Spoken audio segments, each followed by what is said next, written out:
ur vecka 2 dubbelbelägg. Jämsta Bridsportförening. För Josefin Wengelin håller sig beredd. Föregående startgrupp börjar vid 35,81. Räcker till en plats här långt i klassen. När ska jag...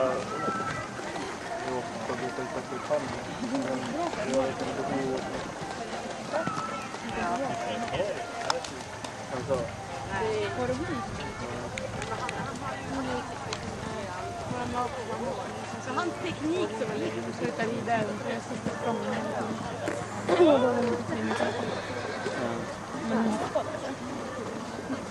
Alltså att hon var någonting. Ja.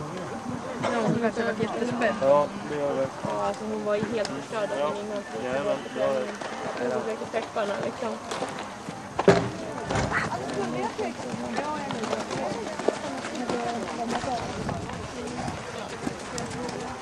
Jag ska rida Douglas så jag gärna lär hon rida henne på min. Annars blir det en hjälp.